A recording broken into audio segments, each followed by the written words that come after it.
네, 안녕하세요. 지금부터 한국기본소득 포럼 세 번째 세션을 시작하도록 하겠습니다. 저는 오늘 전체 진행 사회를 맡은 동의대학 사회복지학과의 유동철이라고 합니다. 반갑습니다. 제가 오늘 이 자리에 불려온 건 아마도 우리 기본소득 네트워크의 연구자들과 저를 좀 얼굴을 익히도록 만들려고 하시는 자리였던 것 같기도 하고요. 어쨌든 오늘 사회를 보게 돼서 감사하게 생각합니다. 오늘은 우리가 이제 공유부에 대해서 좀 자연적 공유부 또는 인공적 공유부 이렇게 크게 이제 구분을 하는데 두 가지 사례를 아주 생생한 사례를 같이 듣고 토론하는 시간을 가지도록 하겠습니다. 먼저 우리 충북연구원의 수석연구위원이신 최승호 박사님께서 신안군 태양광 사례를 토대로 해서 바람과 햇빛을 통한 기본소득 또는 공유부 배당에 대해서 생생한 사례들을 국내외 사례들을 같이 소개해 주실 것입니다. 그리고 우리 두 번째로 우리 이지수 교수님께서 우리 아주 유명한 사례죠.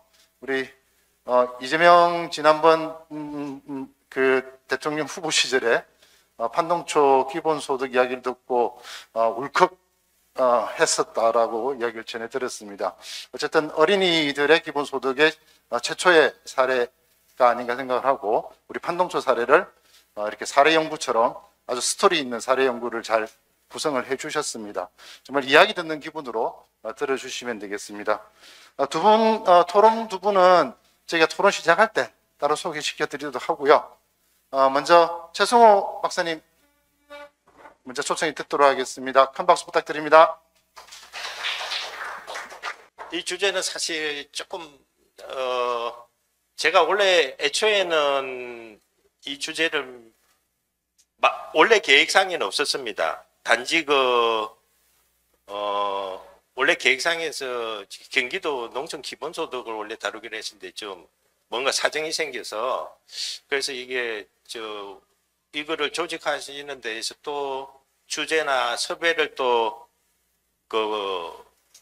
구하려고 하시면은 또 뭔가 좀 부담이 되실 것 같아서 옆에서 보고 있다가 제가 이 주제를 꺼낼까 말까 하다가 망설이다가 모르겠다 이래서 그냥 이 주제는 내년에 제가 좀 과제로서 하나 1년짜리를 올려놓은 겁니다. 연구원에서 굉장히 조금 생각해 볼 여지가 많은 주제이기 때문에 그래서 일단은 오늘 발제하는 거는 좀 프로포절 형태로 조금 발표를 좀 하겠습니다. 좀 하다 보니까 이게 좀 쉽게 접근이 된 부분이 아니고 저 앞부분에 발표하신 안유성 이사장님이나 여러 가지 논의들 보면은 생각해 볼 여지가 굉장히 많은 포인트입니다. 그래서 오늘은 그냥 좀 들어주시고 이야기식으로 좀 들어주시고 그리고 질문이나 논의를 좀 많이 해주시고 그걸 제가 좀 많이 받아가서 내내 좀 제대로 해서 내년 똑같은 자리가 있으면은 비슷한 자리가 있으면은 그 조사한 거를 다시 정리해서 한번 발표하는 기회를 한번 더 가져보도록 하겠습니다. 우선 들어가겠습니다. 국내 기후변화 대응 주민참여의 재생에너지 사업과 이익공유 관련 사례 연구 제목 이렇습니다. 연구의 목차입니다. 이렇고요. 그 다음에 연구의 배경이 이렇습니다. 탄소 배출량 증가, 지구 표면 온도 상승 아시다시피 그렇고요. 2015년 파리 기후 협정. 그래서 이렇게 지금 지구 온난화에 대비해서 세계가 이렇게 가고 있다. 전 지구적으로 인류가 지금 해결해야 될 문제가 크게 두 가지 아니겠습니까? 큰 차원에서 보면 기후변화 부분하고 코로나19 어떤 식으로 해소하는 문제. 이 두 부분이 가장 큰데 그래서 오늘은 이제 재생에너지 탄소 중립 이 부분을 이제 말씀드리는 겁니다. 한국 재생에너지 발전 비중은 2020년 기준 풍력 태양광 발전 비중이 세계 평균 10.3%의 절반도 못 미치는 수준이다. 그리고 주민 수용성 문제, 그리고 공유부, 공유 자원에 대한 문제, 그 배분, 배당 뭐 이런 부분에 대해서 이제 좀 이야기를 좀 끄집어내도록 하겠습니다. 그리고 기후위기 고조 신기후 체제 2015년 파리 기후 협약에서부터요. 재생에너지 3020 이행계획에서 2030년 재생에너지 발전 비중 10% 달성 목표를 지금 정부에서 설정했고, 그리고 그린 뉴딜 발표 탄소 중립 선언, 이산화탄소 배출하는 거하고 흡수되는 거 이제 제로로 만들겠다, 탄소 중립. 그리고 이제 녹색 성장 기본법도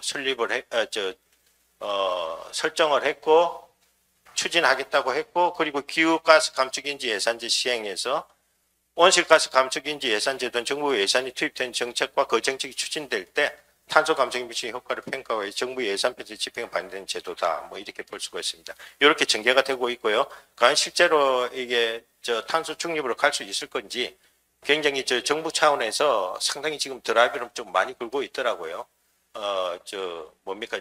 홍보도 좀 많이 하고요. 그래서 이게 민간 부분은 아닌데 정부 차원에서도 이 탄소 중립에서 똑같이 노력해야 되는 포인트다, 이렇게 볼 수가 있습니다.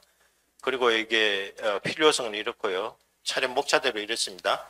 그리고 주로 사례 연구이기 때문에 제가 좀 자료를 보니까 저도 갑자기 보다 보니까 좀 빨리 움직여야 되는 거 아닌가 했는데 조금 제 나름대로 좀 자제를 했습니다. 연말이고 해서 다른 일도 처리해야 되고 해서 너무 또 나대면 안 되지 않습니까? 그래서 이제 내년에 할 건데, 그래서 조금 템포를 줄였습니다. 갑자기 그 신안군 가서 좀 면담도 좀 하고요. 시설물들도 좀 보고 하려고 하다가 이게 너무 조금 현재는 좀 한 템포 늦춰가지고 내년에 본격적으로 할 건데, 그래서 이제 조금 미루고 있습니다. 신안군 자라 태양광 시설, 자연광 지도 태양광 시설, 그 다음 태백 가덕산 풍력, 군산 새만금 2구역, 뭐 이런 식으로 태양광 발전소 등 이렇게 나오는데요. 그 외에 조금 눈여겨볼 곳이 있습니다. 제가 지금 오늘 사례로 그냥 들고 나오건 한 4개 정도 정리를 했는데요. 신안군 쪽에서도 해상풍력 대단지 지금 조성하는 계획이 있고요.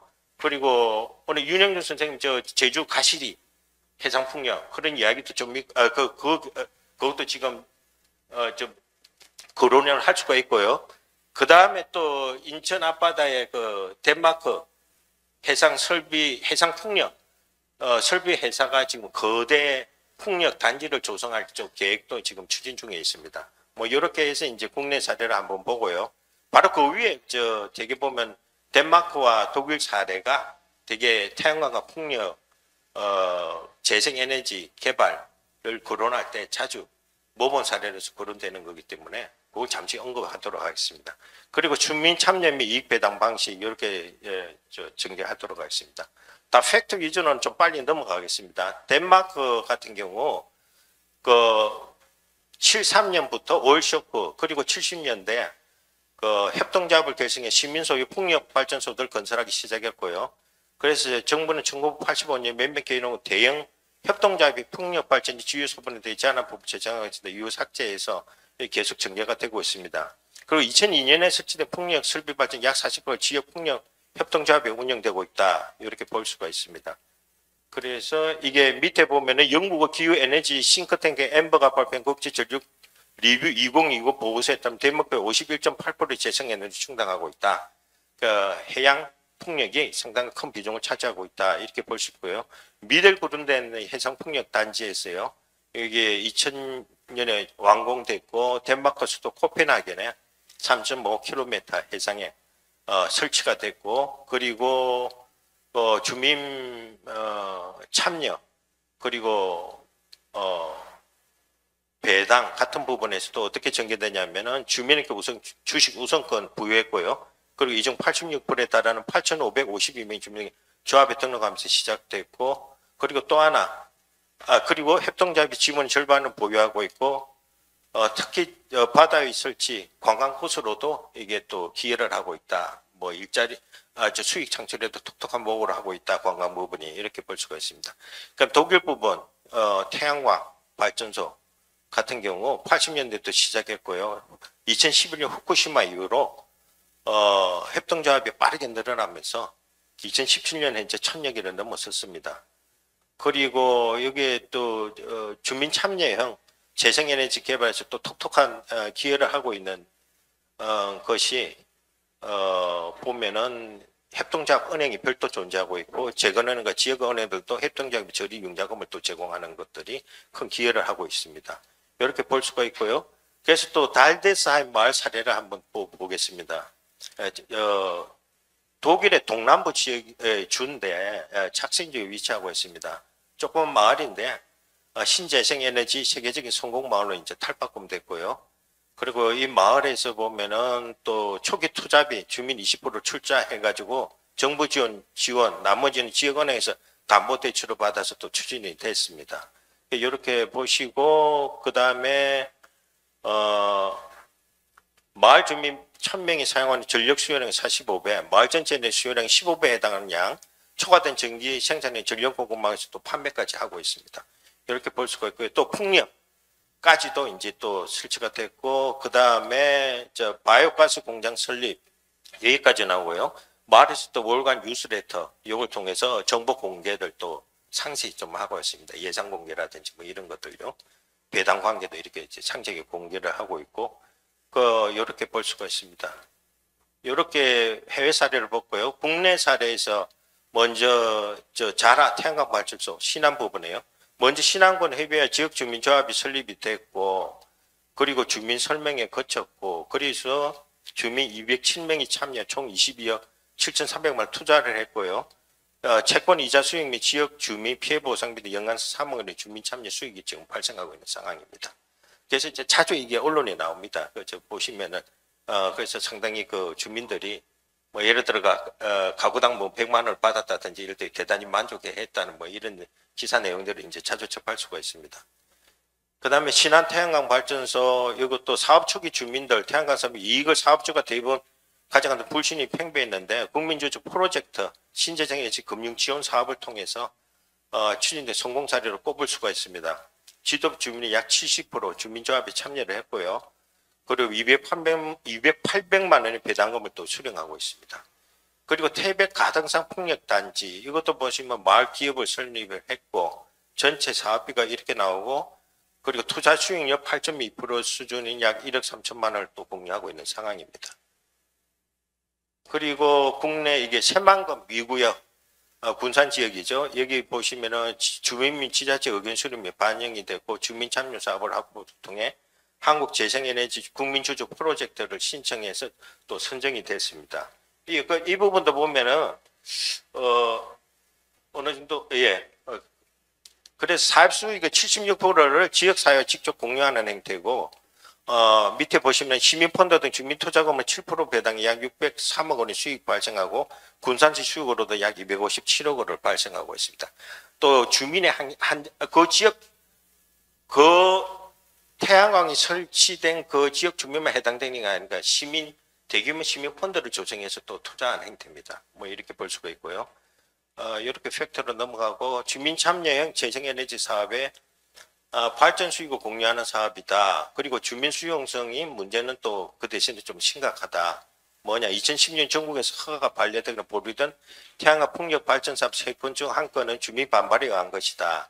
그리고 재생에너지 발전 주민 지역 주민이 설치는 반대 이유는 소음 저주파 경관 훼손 등 뭐 관광 부분에서도 또 뭐 영향을 받는다고 합니다. 뭐 그런 거에 이유에서인지 반대를 하고 있고요. 근본적으로 사업이 지역 주민에게 도움이 되는 건 크게 없고 수익은 외부 사업자가 챙겨가는 구조다. 뭐 인식들이 있기 때문에 주민 설명이라든지 주민 설득 과정들 같이 이해를 정진시킬 수 있는 그 과정들은 꼭 거쳐야 된다고 볼 수가 있습니다. 그래서 정부에서 주민참여 제도 도입해서 주민참여로 중간 재정에서 한번 지속 확대 중인데 18년에 1개에서 6개에서 2000년에 15개에서 2001년 5개에서 51개에서 대폭 지금 확대되고 있는 과정입니다. 주민재생에너지 사업 지원 요건도 보면은 보시면은 자기 잡으면 총 사업의 일정 비율 이상을 주민이 참여할 경우 추가 가중치를 부여해서 수익이 이제 조금 이렇게 더해지는 이런 구조로서 이제 제도 개선 지원 요건이 좀 완화됐고 강화됐고요. 제도적 보완도 2000년 3월 재생에너지 개발 이용 보급 촉진법과 전기사업 개정 법령을 공포를 해서 신재에너지 발전 사업 허가를 실정할 때 주민지역의 의견 수렴 제도 반드시 준수하게끔 만들었고요. 신재에너지 확대를 위해 국공유지 활용 기간 연장, 임대료율 감면 등 지원책을 또 강화하는 행태로 제도적 보완이 이루어졌습니다. 우선 여기까지 보시고요. 이제 여기서 지금부터 조금 이렇게 논의가 좀 생각해 볼 여지가 많은 부분이 과연 이 공유부 문제, 우리가 이번 포럼의 핵심적인 용어 공유부, 과연 이걸 어떻게 생각할 수 있는가? 공유부는 모두가 공동으로 항유하는 부라고 일반적으로 의미를 두고 있습니다. 그리고 자연자원이 공동 소유권이나 공동 항유권이 있다. 공동 소유권이 아니라 항유권이 있다. 이렇게 볼 수 있고요. 평등하게 소유할 권리가 아니라 공유부로 항유할 권리가 실질적으로 평등한 권리고 이러한 권리의 실현 사회적으로 창출될 제도를 통해 보장이 된다. 그리고 자연적 공유부와 인공적 공유부, 그러니까 토지 뭐 요런 거요. 자연적 공유부 대표적으로, 그리고 인공적 뭐 지식 데이터 뭐 이런 것인데, 이것이 제가 여기서 조금 이제 물어 던져보면 과연 이게 소유권 문제 있지 않습니까? 이게 앞부분에서도 설명들을 해주셨는데 소유권 논쟁이 토마스 페인서부터 있잖아요. 그 다음에 저 토마스 스펜서 그리고 존 로커로 이어지면서 뭐 리카르라든지 막스까지 이제 지대론까지 이어지는데, 그리고 저 복지국가의 그저 혼합 경제에서 보면 공공재냐나 사유재냐 뭐 이런 영역들이 있지 않습니까? 저 그런 논의들이 있는데, 과연 이게 어디까지 사유권을 인정해야 되나? 어디까지 공유 자원으로 인정해야 되나? 이런 문제는 늘 논의 대상이고, 과연 이게 저 기본 소득을 논의할 때 이런 공유부까지 이야기가 될 때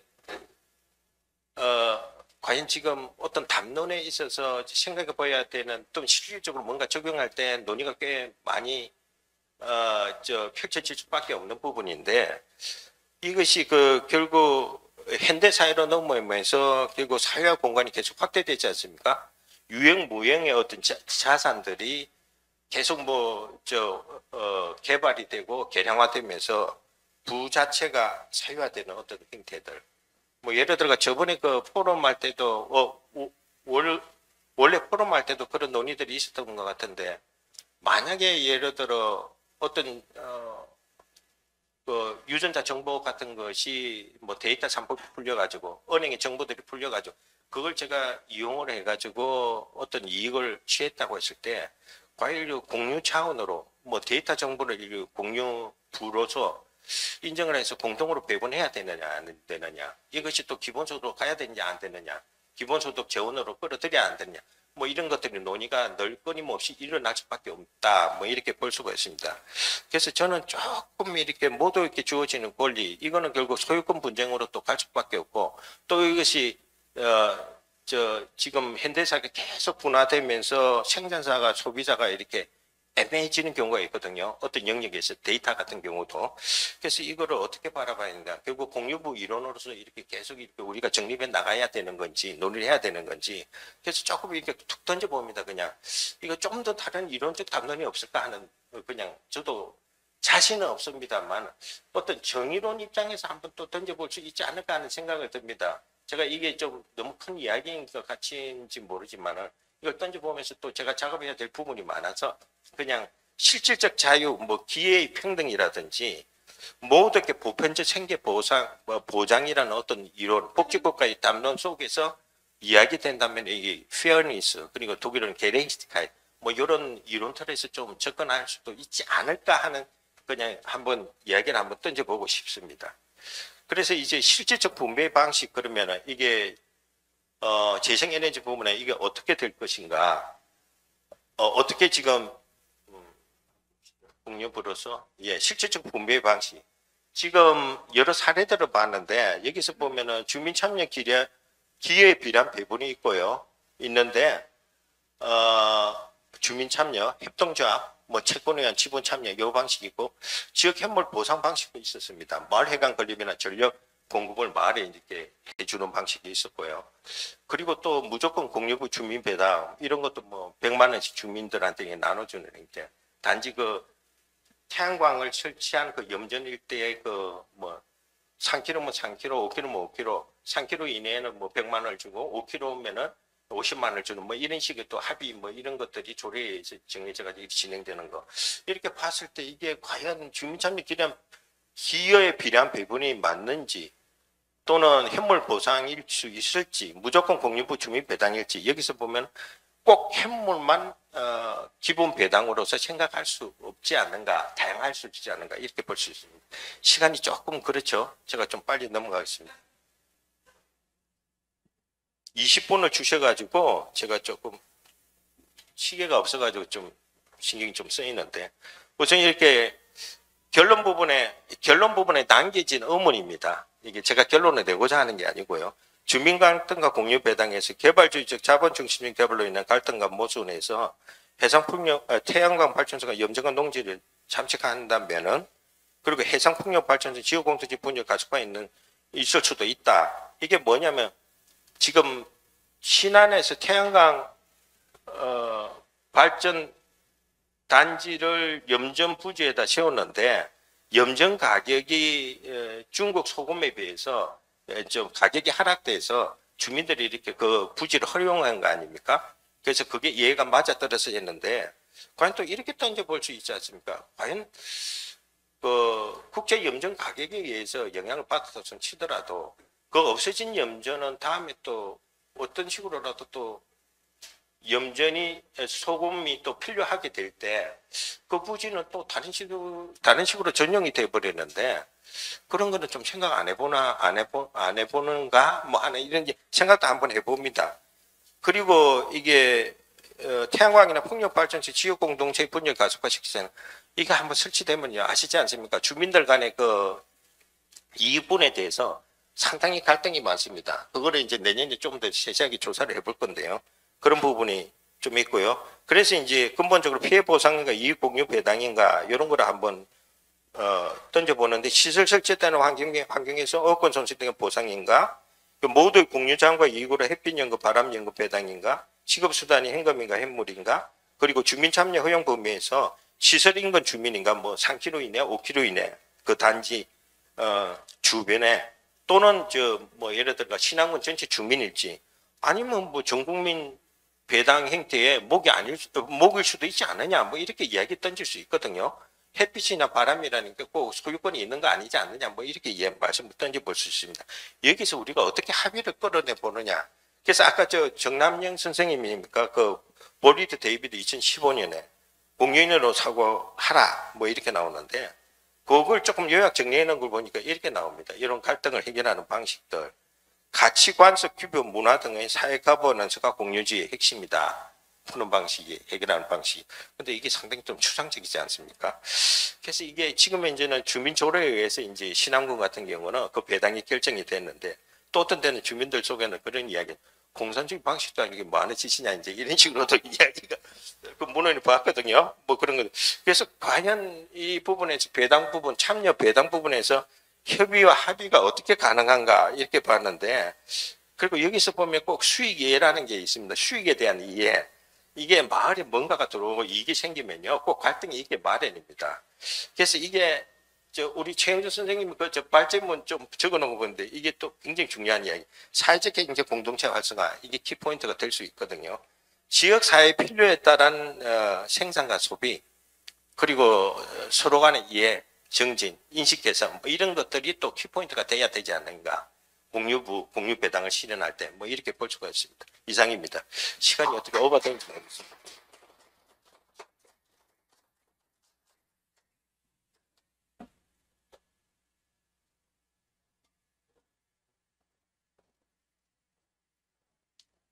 시간은 아주 잘 지켜주셨습니다. 감사합니다. 우리 이 자연적 공유부에 따른 이제 배당의 사례로 여러 가지 이제 주민 참여형 신재생 에너지 사업의 사례들을 이야기를 하시면서 이거를 공유부에 대한 배당으로 봐야 되냐, 아니면은 조합 참여 기여도에 따른 이런 기여 지분으로 봐야 되느냐, 아니면은 또 이렇게 햇빛이나 풍력이나 태양광이 또 주변 지역에 대한 피해를 불러일으키기도 하니까 피해에 대한 보상의 성격은 없는지 뭐 그런 차원에서 좀 두루두루 생각할 거리들을 말씀해 주신 것 같습니다. 어쨌든 우리 또 뭐 실질적 자유나 정의론 이런 관점에서 좀 보자라는 이야기도 하셨고, 그래서 우리 판파리스가 사실 뭐 실질적 자유나 이런 정의 사회 구현 뭐 이런 관점에서 이제 기본소득을 이야기하셨던 대표적인 뭐 학자입니다. 어쨌든 다양한 이야기들을 통해서 우리 이 신재생에너지를 둘러싼 공유부 배당에 대한 고민거리 어떻게 할 것인가 좀 진지하게 좀 제안을 해주신 것 같고요. 본격적인 연구는 다음에 하셔서 이야기를 해주신다고 하니까 다음 후속작을 기대를 해보도록 하겠습니다. 자, 다음은 우리 이지수 교수님이 판농초 어린이 기본소득, 매점 기본소득이시죠. 발표를 해주실 텐데 아주 재미있는 사례입니다. 오늘 뭐 공동연구자들이 몇 분 계신데 이분들은 거의 연구 공동체라고, 놀이 공동체, 연구 공동체, 놀이와 연구를 같이 하시는 분들이라고 알고 있습니다. 우리 이지수 교수님 초청해서 재미난 사례 청해 듣도록 하겠습니다. 박수 부탁드립니다.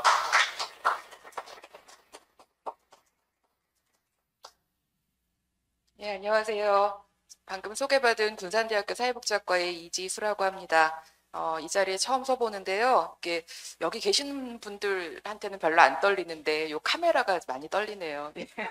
그렇습니다. 예, 소개 지금 해주신 대로 판동초 사례입니다. 아까 바로 앞에 발표자님께서 돈이 들어오면 어떤 형태로든 갈등이 생긴다라고 말씀을 해주셨는데 선생님들이 조금 긴장을 풀고 들으셔도 되는 게 이 사례에서는 돈이 들어왔는데 갈등이 안 생겼습니다. 그래서 확실히 그 초등학교를 기반으로 한 어린이 기본소득 사례여가지고 일단 조금 마음을 편하게 이렇게 말랑말랑하고 기분 좋고 아우 예쁘다 막 이런 마음으로 좀 들으실 수 있는 그런 사례가 아닐까 싶습니다. 요 논문은 지금 방금 말씀해 주신 것처럼 포인트는 아이고 저 잘못한 것 같아요. 이게 뭘까요? 선생님 이거 뭐죠? 예, 없어졌네. 예, 요거는 요렇게 연구팀에서 지금 이루어진 거를 제가 그냥 사례 발표를 대표로 하는 것입니다. 그래서 앞에 이 논문으로 지금 준비 중에 있기 때문에 인용은 좀 안 해주셨으면 좋겠고, 이게 굉장히 지금 길게 이렇게 사례 연구 형태로 글이 작성되어 있는데, 이거를 PPT로 옮기는 거가 사실 굉장히 어려웠습니다. 그래서 그냥 일단 글을 자료집에다가는 실었고, PPT에는 그냥 제목만 실는 형태로 그렇게 작성을 했습니다. 요 글의 이론적 배경은 아까 이사장님께서 발표해 주신 그 내용이기 때문에 혹시 이론적 배경에 대해서 질문이 있으시면 저한테 하지 마시고 이사장님한테 해주셨으면 좋겠고요. 글 전체 지금 그냥 개요처럼 말씀을 드리면 이게, 그러니까 연구 방법은 사례 연구로 해가지고 40명, 판동초 사례에 관련되어 있는 한 40명 정도를 저희가 인터뷰를 했습니다. 그래서 한 일주일 정도 보은군에 가서, 삼승면에 가서, 직접 만나서 인터뷰한 형태로 자료를 모았습니다. 그거를 다 분석을 해가지고 지금 글을 작성해 놓은 그런 상태입니다. 먼저 이제 판동초등학교에 대해서 조금 말씀을 드리면요. 보은군 삼승면에 위치해 있고요. 65년도에 개교했고 지금 현재는 36명밖에 안 되는 아주 작은 학교입니다. 그래서 늘 이제 폐교가 될까 봐 좀 이렇게 두려워하는 그런 상태에 있는 작은 학교인데요. 요 뒷페이지에다가는 제가 이렇게 사진을 좀 넣어놨는데 되게 예쁘지요. 선생님들 보시기에. 정말 작은 학교고 시골에 가면 볼 수 있는 작지만 아주 관리가 잘 되어 있는 색깔도 예쁘게 칠해져 있는 운동장 관리도 잘해 놓은 그런 학교였습니다. 그렇고요. 그 다음에 이제 요 기본소득이 주어질 수 있었던 그 배경에는 여기 적혀 있는 것처럼 팔판동 사회적 협동조합이라고 하는 학교 매점 을 운영하는 그런 협동조합이 만들어졌습니다. 요게 충북교육청에서 요 학교 협동조합이라고 하는 거를 만들 수 있도록 재정적인 지원을 했습니다. 일종의 공모사업처럼 해가지고 그래서 그 지원을 요 협동조합과 이 어린이 기본소득을 아주 주도적으로 이끌었던 아마 많은 분들이 다 아시는 선생님이실 텐데 K교사라고 저희 글에는 소개가 되어 있습니다. 예, 그 선생님께서 이제 요 프로젝트를 일종의 받아오신 거죠. 그래서 이제 매점 협동조합을 만들 수 있었고요. 요 이름을 팔판동 사회적 협동조합이라고 그 매점 협동조합의 이름을 정했는데, 물론 이제 판동이라고 하는 초등학교 이름 자체가 이게 그러니까 옛날 벼슬 있잖아요. 그래서 8명의 판서가 등장할 수 있는 그런 이제 학교다. 그런 명칭의 유래를 가지고 있다고 합니다. 그러니까 그런 명칭부터가 사실은 이 학교에 대해서 마을의 어른들이 가지고 있는 어떤 기대나 꿈, 이런 거를 좀 반영하고 있다고 생각이 들었습니다. 그렇고 그다음에 이제 어린이 기본소득은 2019년도에 매점이 만들어지고 한 10개월쯤 후, 한 1년쯤 후부터 이 어린이 기본소득을 시작을 하게 됐습니다. 요 기본소득을 처음에 이제 하게 된 배경에는 100만 원의 기부금이 마을 그 매점 협동 조합으로 들어왔습니다. 이제 자세한 건 조금 뒤에 말씀드리겠습니다. 그래서 요 기부금을 가지고 이제 어떻게 사용을 할까라고 하다가 기본소득 형태로 아이들한테 매주 월요일에 전교생 아이들한테 2,000원씩을 매점 화폐 형태로 무조건적으로 지급하는 이런 형태로 지금 도입을 하게 됐습니다. 이게 전체적인 개요라고 말씀드릴 수 있겠고요. 저희가 이제 이 사례를 분석했을 때에는 판동초라고 하는 거는 일종의 전통적인 공유지로 존재해 왔다라고 봤습니다. 그러니까 물론 이제 공립초등학교라는 점에서도 그렇고요. 그 다음에 뒤에서 말씀드리겠지만 넘어가 볼까요? 제가 제목을 작지만 강한 학교라고 지었는데요. 그러면서 부제목을 기업과 관계의 힘이라고 지었습니다. 이 마을 처음 65년도에 개교가 될 때 마을에 김기봉 어르신이라는 분이 계셨답니다. 근데 그분이 이제 일종의 돈도 많으신 마을의 유지 분이셨던 건데 그분이 자기 사유재산을 다 기부를 해가지고 이 터전을 마련을 했고 거기에다가 공립학교가 지어졌답니다. 그리고 그런 어떤 유래를 이 마을 주민들이 다 기억을 하고 있습니다. 지금 현재. 그래서 벌써 그런 기억 속에서 이 학교는 이 마을의 공동의 학교다라는 의식 같은 것들이 있는 거라고 저희는 봤습니다. 그래서 그런 그 기억과 그다음에 그 터전을 중심으로 해갖고 맺어지고 있는 굉장히 작지만 아주 두터운 신뢰관계 같은 것들 그런 것들이 이미 형성되어 있었는데 이제 거기다가 이 마을 매점 협동조합이 만들어지면서 저희는 좀 새로운 공유지를 이 공유자들이 만들어 나가는 과정이 있었다라고 이해를 했습니다. 근데 이제 이게 65년도 이후에 한동안은 보은에서도 굉장히 비교적 큰 학교였고 여기를 졸업한 많은 그 동문들이 그 나름대로 충청북도 내지는 보은 이쪽에서 좀 잘 나가는 분들 이런 이제 그런 식으로 인식이 되어 있었습니다. 근데 지금 현재는 어떠냐면 아까 말씀드린 것처럼 36명밖에 안 되고 마을 자체도 굉장히 작아서요. 이게 마을하고 학교가 같이 이제 소멸될 그런 위기의식 같은 것들을 많이 가지고 있는 그런 것들이 지금 현재의 모습이었습니다. 그래서 이제 그런 그 학교라고 하는 전통적인 공유지에 기초해서 이 새로운 매점 협동 조합이라고 하는 새로운 공유지를 이제 꿈꿨던 공유자들이 이제 등장을 했고 그 사람들이 여러 가지 이제 각자 저마다의 어떤 이유들을 가지고 새로운 공유지를 꿈꿨다고 저희는 분석을 했습니다. 그래서 이제 그런 과정들이 매점을 만들 수 있는 협동조합을 만들 수 있는 기초가 된 거라고 봤는데요. 이 공유자들이 저마다 이제 꿈꿨다라고 하는 거는 이런 제목으로 제가 분석했습니다. 판동초등학교의 아이들한테는요. 일단 좀 간식 같은 거를 좀 먹을 수 있는 재미난 공간이 필요했습니다. 그러니까 이거는 가서 보시면 아시는데요.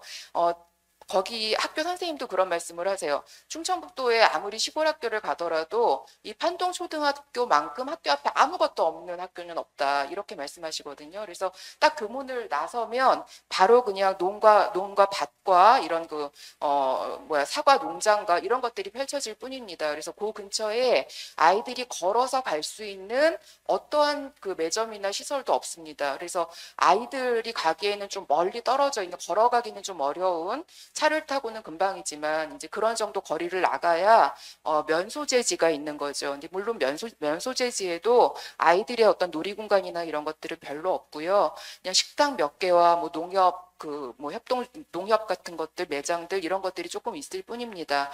그래서 그런 특징들이 있기 때문에 사실은 아이들한테는 뭔가 모일 수 있는 공간, 그 다음에 내가 뭔가를 선택해서 이렇게 구매를 할 수 있는 경험 이런 것들을 할 수 있는 어떤 기회 이런 것들 자체가 굉장히 없는 그런 환경입니다. 그래서 아이들한테는 그런 공간이 굉장히 필요했다라고 봤고요.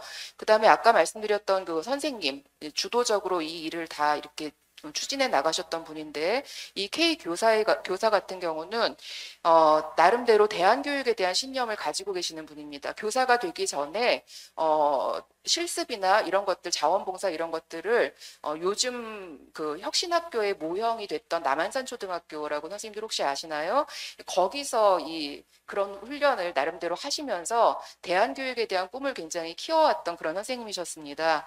그러면서 이제 이분이 계속 청주에 머물다가 보은으로 이제 이사를 하면서 자기 스스로도 보은의 군민이 됩니다. 그러고 나니까 마을에 대해서 조금 다시 보이게 됐고요. 이제 이런 과정들이 있었습니다. 그러면서 이제 지금 협동조합도 만들고 아이들을 위한 여러 가지 뭐 마을과 학교 양쪽을 왔다 갔다 하면서 여러 가지 교육 활동 같은 것들을 꾸준하게 진행을 하시는데, 이분이 지금 현재 갖고 있는 꿈은 뭐냐면 공립학교 안에서 대안학교를 만들고 싶다라는 꿈을 가지고 있습니다. 그리고 저는 그 말이 굉장히 인상적이었는데, 학교 교사가 이렇게 있으면 그 운동장 저쪽 건너편에 목공실을 지으셨어요. 이분이 목공을 굉장히 잘하시거든요.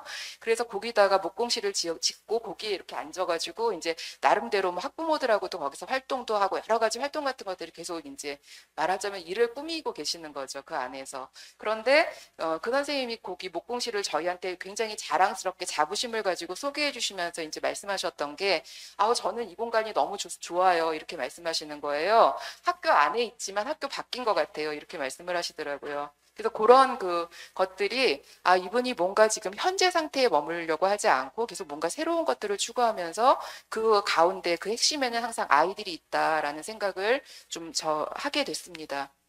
학부모들이 갖고 있는 특징은 학부모들은 거의 외지에서 오신 분들이 많으세요. 그래서 결혼 이주 여성도 많으시고요. 많은 편이고요. 다는 아니지만 물론. 그다음에 도시에서 생활하다가 귀농을 하거나 귀촌을 해가지고 이 마을로 들어온 외지인들이 저희 인터뷰 대상자로서는 많았습니다. 그리고 학교 전체적으로도 분위기가 좀 그렇다고 소개를 받았습니다. 그래서 이분들 같은 경우에는 아시겠지만 농촌 마을로 처음에 이주해 갖고 왔을 때 적응하는 게 그렇게 쉽지 않을 수 있거든요. 그런데 이제 이 엄마들이기 때문에 마을하고 친해지는 과정에서도 아이들이 매개가 됐고요. 그 다음에 뭔가 마을 안에서 자기의 어떤 공적인 위치를 차지하는 데에서도 이 학교의 학부모라고 하는 위치가 굉장히 중요했던 겁니다. 이주해온 엄마들한테.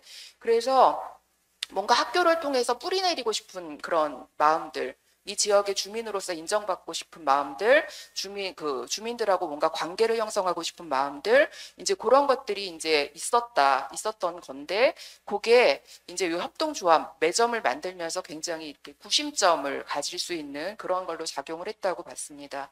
교장 선생님은 굉장히 오랫동안 이제 교육 현장에 계셨던 물론 분이시고, 근데 교장으로서는 이 초등학교가 첫 부임지입니다. 근데 이 초등학교가 아까도 말씀드린 것처럼 65년도에 개교된 이후 꽤 지역에서 좋은 학교, 그 마을은 동문이 좀 센 학교 이런 식으로 알려져 있는 곳입니다. 그래서 여기서 교장을 역임하시고 이제 다시 나가셨을 때 잘된 분들이 많다라고 교장 선생님이 저희한테 소개를 해주셨습니다. 그러니까 약간 이렇게 마을 주민들도 주목하고 있고 보은군에서도 옛날에 그 명성 때문에 기억을 좀 가지고 있고 실제로 좀 이렇게 유기를 발판 삼아서 이렇게 교육장이 되신다든가 이런 식으로 이제 나간 분들도 많은 겁니다. 그러다 보니까 이 교장 선생님도 이 학교가 작지만 굉장히 여기서 뭔가를 좀 해봐야 되겠다. 네, 시간. 네. 죄송합니다. 예, 어떡하지? 아직 멀었는데. 하여간 그렇습니다. 그래서 이렇게 공유자들이 저마다의 꿈을 가지고 모여드는 그런 것들을 볼 수 있었고요.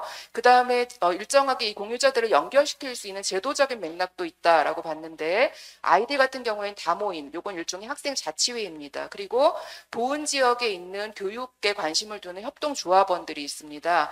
요게 이제 아까 그 100만 원의 기부금이 들어왔다 그랬는데, 그 K 교사가 요런 협동조합들에 참여를 하면서 인맥으로 이렇게 연결이 되면서 아이쿠 생협, 거기 이사장님이랑 또 개인적으로 이렇게 알게 되는 이런 과정들이 있고요. 그분이 100만 원을 시사하신 겁니다. 그걸 가지고 이제 기본소득을 하게 된 거고요. 그 다음에 이제 제도적으로는 아까 그 협동조합을 만들 수 있었던 충북교육청의 지원도 있었습니다. 요 내용도 좀 말씀드리고 싶은데 시간이 없지만 이렇게 협동조합이 만들어졌는데 우리 아까 계속 공유자들의 어떤 관계성 이런 거 많이 얘기를 하셨잖아요. 그런 것들이 되게 전형적으로 보이는 것도 되게 재밌었는데요. 그냥 협동조합만 이렇게 딱 만들어지는 거가 중요한 게 아니라 협동조합이 만들어지고 난 다음에 요거를 어떻게 우리 아이들한테 혹은 우리 학교에 맞추어서 이렇게 뭔가 바꿔나갈 수 있을지 이런 것들에 대한 논의가 굉장히 세부적으로 이루어지는 과정들이 있었습니다. 예를 들면 간식은 뭐 언제만 먹어야지 점심 급식을 하는데 문제가 안 된다라고 해갖고 규칙이 정해진다든가 하는 이런 과정들이 있었습니다. 그래서 그런 것들을 우리의 제도로 만들어 나가는 과정들이 있는 것도 재밌었습니다. 여기서부터가 이제 공유 부에 대한 얘기인데요. 2차 공유화라고 제목을 붙여놓은 부분입니다. 이렇게 이제 협동조합이 만들어지고 난 다음에 매점을 만들었어요. 근데 기본소득은 아직 시작되기 전인 거죠. 그랬는데 왜 그러면 기본소득을 만들려는 문제의식을 갖게 됐느냐 하면, 협동조합을 만들어서 매점을 오픈을 했는데 아이들이 다 오지 못하는 거예요. 오는 아이들은 와요. 그러니까 집에서 용돈을 받는 아이들은 오는데 그 아이들은 굉장히 소수이고 전교생이 다 이용하지 못하는 거죠. 이렇게 작은 학교임에도 불구하고. 그래서 이제 학부모들이 계속 그 협동조합 매점을 운영하는데 관여를 하면서 아이들에 대해서 굉장히 많이 파악을 하게 되거든요. 어떤 집 아이는 어떻고 뭐 이런 식으로. 그래갖고 학부모들이 스스로 자기는 생활교사다라고 하는 아이덴티티를 가지고 있어요. 그래서 아이들을 많이 알고 있는데 왜 아이들이 못 오는지에 대해서 그래서 이제 교사도 파악을 하려고 노력하고 학부모도 파악을 하려고 노력하는 그런 과정들이 생깁니다. 근데 학부모들이 보기에 물론 용돈이 없어서 못 와요. 근데 왜 용돈이 없지라는 질문을 던졌을 때 이게 단지 집이 가난해서만은 아니다라고 하는 사실을 발견합니다. 이건 집집마다 아이들의 용돈에 대해서 갖고 있는 부모의 생각이 다를 수도 있고 돈은 있지만 조부모가 양육하면서 용돈을 주는 거에 대해서 아직 문화적으로 뭔가 익숙하지 않은 이런 경우도 있을 수 있었다는 거죠. 그래서 이게 그냥 단지 용돈이 없으니까 그러면 용돈 못 받는 가난한 집 애들한테만 선별적으로 돈을 줘서 해결할 수 있는 문제가 아니다. 라고 하는 거에 대한 그런 관심을 갖게 됩니다. 그게 이제 여기 그 민감성이라고 제가 공유자들의 민감성이라고 적어 놓은 부분입니다.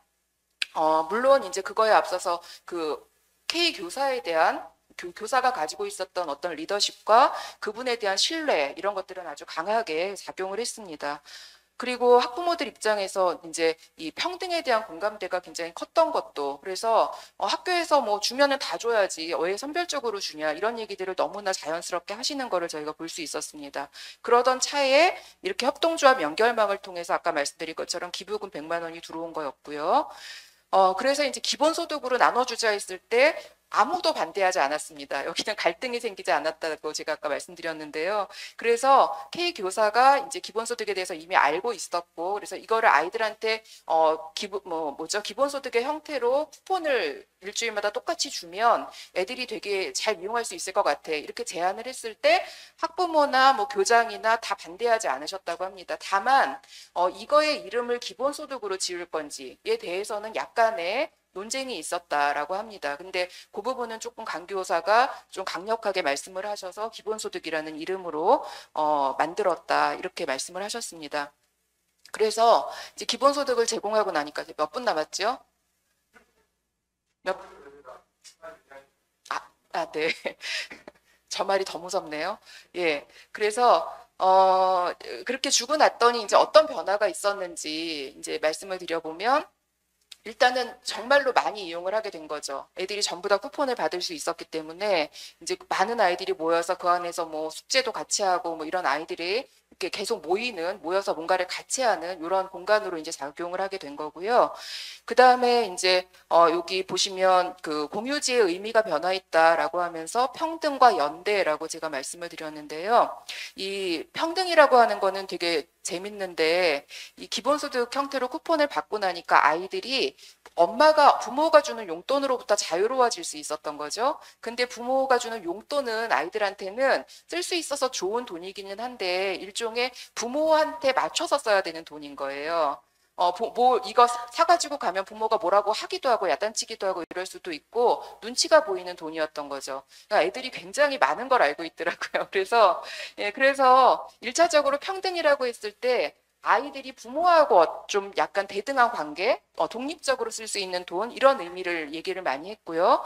친구 관계에서도 대등한 모습들을 보이게 되는데 이게 용돈만 받아갖고 매점을 이용할 때에는 사줄 수 있는 애와 사주지 못하는 애, 친구한테 요렇게 갈라졌던 거예요. 근데 이제 똑같이 기본소득 쿠폰을 받게 되니까 애들이 내가 한번 사주면 쟤도 한번 사줄 수 있고 서로 이제 이게 가능한 거죠. 그래서 집안의 형편 이런 것들을 드러내지 않으면서 매점을 같이 이용할 수 있는 이런 그런 모습들이 나타나게 됩니다. 그리고 여기 지금 잘 보이시는지 모르겠는데 여기 잔돈샘이라고 아이들이 이름을 붙여놓은 거예요. 그냥 나무 상자인데 이렇게 위에 다 개방되어 갖고 뻥 뚫려 있는 거죠. 그래서 요거가 되게 재밌는데요. 애들이 이렇게 1,000원짜리 쿠폰을 주거든요. 1,000원짜리 2장을 줘요, 쿠폰을. 근데 물건값은 뭐 1,600원일 수도 있고 이렇잖아요. 그러면 잔돈이 생기잖아요. 그러면 400원을 현금으로 100원짜리로 돌려받거든요, 거스름돈을. 근데 그거를 자기가 가져갈 수도 있고 본인이 원하면 여기다 넣어놓기도 해요. 그러고 자기가 또 왔는데 1,200원인데 자기 쿠폰은 1,000원밖에 없어. 그럼 여기서 200원을 그냥 가져다가 자기가 쓸 수도 있는 거예요. 그런 식으로 하는데 학부모가 말씀하시기를 이 상자는 늘 있는데 여기는 돈이 늘 있다. 다 가져가지 않는다라고 말씀을 하시더라고요. 그러니까 그런 것들이 그러니까 아이들이 용돈을 받을 때하고는 다르게 뭔가 같이 쓸 수 있는 돈이라고 하는 생각 이런 것들이 굉장히 강하게 형성되는 것들을 볼 수 있었습니다. 그러면서 이 공유자들이 점점 더 주체로 성장하는 공유자들 이렇게 제가 썼습니다. 그래서 아이들도 주체로서 성장하고 학부모, 교사, 뭐 교장 다 이 주체성을 더 강화하는 쪽으로 이제 성장을 하는 모습들을 보이게 되는데요. 학교에 대한 자부심이 일단 대단했습니다. 아이들이 우리 학교는 최고다, 100점 학교다 이런 표현들을 굉장히 많이 했고요. 그 다음에 소비자로서의 경험을 하면서 어떤 선택 의 권한 이런 것들을 발휘하는 그런 경험들도 굉장히 늘어났습니다. 그리고 평등의식을 내면화하는 것들을 볼 수 있었습니다. 우리는 똑같이 학생이기 때문에 뭐 같은 학교 다니는 친구니까 뭐 똑같이 받아야 된다, 똑같이 받아야 된다 이런 것들이 되게 어려서부터 내면화되는 모습들을 볼 수가 있었고요. 그 다음에 이제 학부모들이 공유자로서 이 공유지를 어떻게 유지하고 확장할 건지에 대한 고민들을 시작을 합니다. 그래서 지금은 일단 기부금으로 시작을 했고 또 그 이재명 그 당시 지사님이 이제 대통령 후보죠. 이렇게 왔다 가시면서 기부금을 또 많이 받게도 됐어요. 사실은 외부로부터. 그래갖고 지금 당장 운영하는 거는 그렇게 어렵지 않다. 학부모들이 그렇게 생각하는데 이게 언제까지 기부금을 우리가 왜 또 기부금만에 의존해야 되느냐 이런 의식들이 싹 트는 거예요. 그러면서 우리가 재정적으로 조금 이 기본소득을 유지할 수 있는 독립성을 가져야 되겠다. 그런 의식들을 갖게 되고 거기에다가 이제 K교사 이 선생님이 또 워낙 일을 잘 이렇게 벌리는 분이기 때문에 그 목공실에서 재봉반을 만들어요. 학부모 재봉반을 만들고 아이들한테 목공을 가르치고 그래서요. 그 재봉반에는 교장 선생님부터 학부모들까지 다 원하는 사람이 다 들어와 있는데 재봉을 직접 해가지고 요 인근 지역의 사과 농장에서 쓸 수 있는 앞치마를 만드셨어요. 이렇게 하여간 앞치마 주머니가 큰 게 달려있는 앞치마가 필요하다고 합니다. 그래서 그거를 만들어 갖고 일단은 쫙 나눠 드렸고 그게 반응이 좋으면 이제부터 판매를 하겠다 이렇게 계획을 하고 계시고 아이들도 뭐 목공 수업하면서 만든 도마나 뭐 이런 것들을 판매를 해서 일정 정도 수익을 내면 여기다가 기부금 형태로 이제 우리가 기본소득 재원을 마련하겠다 뭐 이런 것들을 이제 막 계획을 세우시기 시작했습니다. 선생님은 또 선생님대로 공유지를 어떻게 유지하고 지켜나갈까에 대한 고민이 있으신데 물론 이거를 이제 재정적으로도 학교 예산으로 편입했으면 좋겠다라는 희망을 가지시기도 합니다. 근데 근데 지금 현재로서는 요 학교 같은 경우는 작은 학교니까 그게 이제 가능한데 큰 학교 같은 경우는 그게 또 어려울 수도 있겠죠. 근데 어쨌든 선생님은 선생님대로 그런 제도적인 뒷받침이 필요하다는 걸 인식을 하고 계시고 제일 걸림돌은 이제 선생님들이 정근을 가신다는 겁니다. 그래서 이 선생님이 정근 갔을 때 그 후임자로 이렇게 열의를 가지고 할 수 있는 사람을 물색할 수 있을까라는 거에 대한 고민이 다들 가지고 있는 고민이었습니다. 교장 선생님 같은 경우도 이제 굉장히 열의를 갖게 되셨고 마찬가지로 어떻게 제도화를 할 건지에 대한 고민을 많이 하고 계셨습니다. 그래서 어찌됐건 이 매점협동조합이 굉장히 지금 말씀드린 이런 공유자들한테는 되게 의미 있는 공간이 돼버렸고요. 그래서 요거를 발판으로 해서 뭔가 우리가 같이 할 수 있는 일들을 계속 찾아나가고 늘려나가는 그런 모습들을 볼 수 있었습니다. 그러면서 지역 주민들도 이제 결합을 하게 되는데 원래 그 지역 주민들 여기 동문들이 많기 때문에 또 동문들이 다 그 지역의 뭐 이장이니 뭐 이런 것들을 다 하고 계시기 때문에 동문 회장이기도 하시고 막 이렇기 때문에 이 학교에 대한 관심이 워낙 많아요. 그리고 이 지역적인 특성 때문에 만약에 이 학교가 문을 닫으면 그게 마을을 유지하기도 어렵게 만들 거다라고 하는 거에 대한 어떤 공동체 의식 같은 것들을 학교와 그 마을이 함께 가지고 있는 그런 상황인데요. 그러다 보니까 이제 이 기본소득 때문에 판동초가 좀 유명해지고 막 이렇게 되니까 마을의 어르신들도 좋으신 거예요. 그래서 뭐 교장 선생님한테도 그런 식의 뭐 피드백을 많이 주시고 해서 서로 이렇게 힘을 주는 격려하는 이런 관계들이 이제 형성되어 있었고요.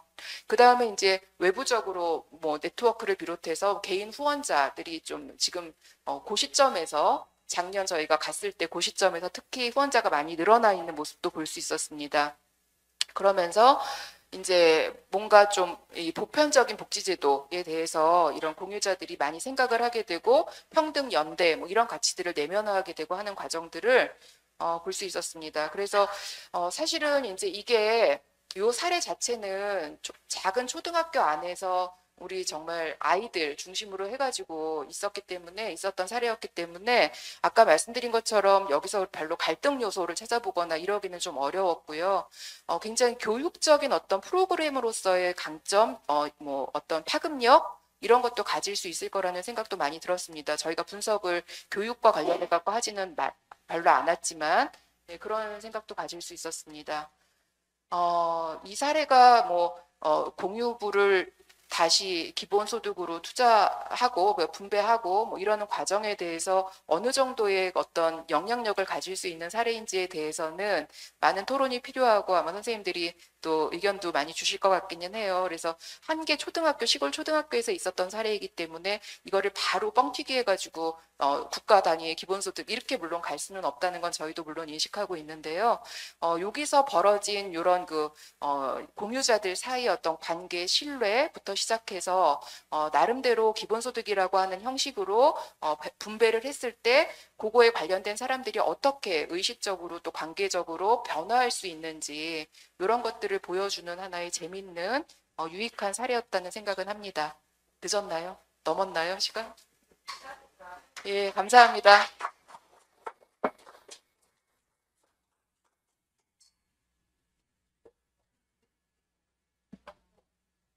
빨리 정리해달라는 말이 무섭다고 하시더니 꿋꿋이 할 말씀 다 하시고 들어가셨습니다.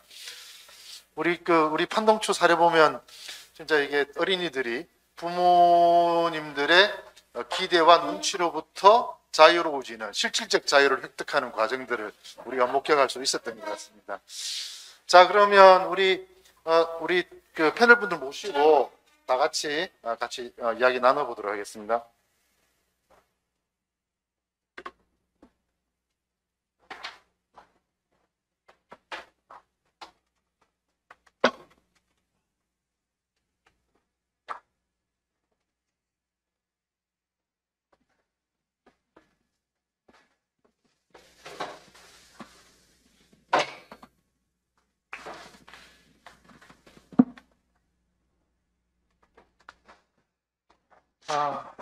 오늘 여러 가지 이제 사례 우리 공유부 공유와 개념과 관련된 이제 사례 연구를 중심으로 살펴봤습니다. 우리 그 두 분께서 오늘 발표에 대한 토론을 해주실 텐데요. 우리 이제 충남연구원의 책임연구원에 계신 박경철 박사님은 어쨌든 농민기본소득, 농촌에서 기본소득 어떻게 실시할 것인가를 오랫동안 고민하고 대안을 쭉 만들어 오셨던 그런 연구자이십니다. 그리고 우리 최용준 교수님은 우리 사회정책을 전공을 하시고 사회정책에 대한 개념과 명확한 해석에 있어서 국내에서 아주 내돌아가는 학자이신데 오늘 여러 가지 개념들과 관련된 또 냉철한 지적을 해주실 거로 기대를 하겠습니다. 먼저 이제 박경철 박사님 토론 청해 듣도록 하겠습니다. 박수 부탁드립니다. 예, 반갑습니다. 충남연구원 박경철입니다. 좋은 자리에 초대해 주셔서 감사드리고요. 또 좋은 발표 잘 들었습니다. 읽으면서 하여튼 굉장히 많이 배웠는데요. 궁금한 사항도 있고 제 나름대로 조사한 사항들을 덧붙여서 보완 내지 제안 말씀드리겠습니다. 첫 번째 최승호 박사님 발제는 저도 굉장히 관심을 갖고 지금 연구도 하고 있고요. 아까 유등철 교수님께서 말씀하셨듯이 농촌에서 기본소득을 가능하기 위해서 농촌의 자원들을 활용을 해야 되는데 그러한 자원의 가장 유용한 자원이 지금으로서는 신재생에너지, 즉 태양광, 풍력 의 자원들을 활용하는 방법이 지금으로서는 가장 좋은 대안이지 않을까 하는 생각이 듭니다. 그래서 저희 신안도 저도 가서 조사도 했는데요. 하여튼 신안의 태양광을 가서 보니까 저도 말로만 듣다가 막상 가보니까 엄청나게 진행되고 있더라고요. 생각보다. 하여튼 현장에 가보시면 엄청나게 짓고 있습니다. 근데 그런 부분들하고 이따 또 판동초 사례하고 연결되어서 한번 말씀드려 보겠습니다. 판동초 사례는 아무튼 저도 이렇게 언론에서 이렇게 보고 지난번 대선 기간 동안에 이재명 후보께서 거기 방문하면서 학부모와 아이들이 얘기하는 거 들으면서 흥미롭다. 저게 어떻게 만들어졌을까? 좀 궁금했었는데 이 논문을 보면서 굉장히 재밌게 읽었습니다. 완전히 이렇게 하나의 드라마, 인생극장, 아침마당, 아침극장, 이렇게 보면 드라마를 보는 것처럼 아주 생생하게 이렇게 녹취를 해서 이렇게 대화를 이렇게 논문에 이렇게 적시를 해서 재밌게 읽었는데요. 두 개의 발표 내용에 공통점이 있더라고요. 첫 번째가 지역의 지속 가능성과 연결돼 있더라고요. 첫 번째 신안 같은 경우에도 신안이 1004개의 섬이 있다고 해서 천사섬이라고 하잖아요. 지금은 천사대교가 만들어져서 조금 교통이 좋아지긴 했지만 아직도 대부분의 섬들은 고립되어 있고 교통이 불편한데 그러다 보니까 지역이 완전히 소멸 위기에 있잖아요.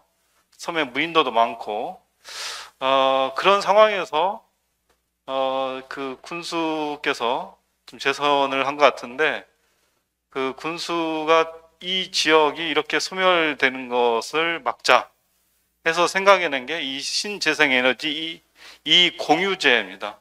놀랍게도 이 조례가 2018년도에 만들었습니다. 그러니까 그때만 하더라도 기본소득과 관련해서는 논의는 있었지만 지역 차원에서 이렇게 공유 자원을 가지고 기본소득화하는 단체 지자체가 거의 없었거든요. 근데 그분은 하여튼 태양 지역에 이제 하여튼 폐염전도 많고 하지만 이것을 아예 이제 지역 주민들한테 나누겠다. 아까 공산주의 얘기를 했지만 그러한 조건을 걸어버렸어요. 여기에 태양광을 만들려면 주민들이 지분 참여를 의무적으로 하도록 하고 그 지분에 대한 대가를 주민들한테 돌려주는 방식으로 해서 안자도, 자라도, 지도 여러 군데 있으면 제가 조사한 데가 안자도, 지도였는데요. 안자도 같은 경우에는 적게는 1년에 한 50만 원, 많게는 1년에 200만 원을 받습니다. 근데 아직 태양광이 다 건설 안 됐어요. 다 건설되면 아마 1인당 굉장히 많고 또 이제 태양광뿐만 아니라 해상 풍력도 만들 예정인데 그것까지 합치면 아마 나중에 그게 한 1인당 100만 원 이상의 주민배당이 실시된다고 하더라고요. 아무튼 그와 같이 이렇게 바꾸게 된 계기는 지역의 소멸 위기죠. 지역을 살기 위해서. 판동초 같은 경우에도 아까 말씀하셨지만 농촌 학교들의 이익이잖아요. 폐교. 그러니까 농촌 학교라는 게 단순한 의미가 아니라 학교가 없어지면 지역에 학교를 중심으로 해서 지역이 이렇게 어떻게 보면 부심점 역할을 했는데 그 학교가 사라질지도 모르고 그 다음에 인구가 적다 보니까 그렇게 줄어드는데 지역의 지속 가능성을 위해서도 공유 자원을 활용한 기본소득이 필요하다. 그런 의미가 있고요. 두 번째는 협동조합이 있습니다. 그러니까 이 에너지, 신재생 에너지도 다, 그 에너지 공사가 이쪽에서 주민 참여형 협동조합을 만들도록 거의 권장을 하고 있는데 거의 강제성입니다. 거의 의무적입니다. 신안에 가도 신안의 그 섬마다 이제 이렇게 협동조합이 만들어집니다. 왜냐하면 섬이 하나의 공동체고 태양광이 그 섬을 중심으로서 이렇게 섬마다 다 이렇게 협동조합이 만들어지고 그게 이제 중심 또 이제 연합 협동조합이 있는데 아무튼 그 협동조합을 중심으로 해서 그 이익이 배당이 된다는 거죠.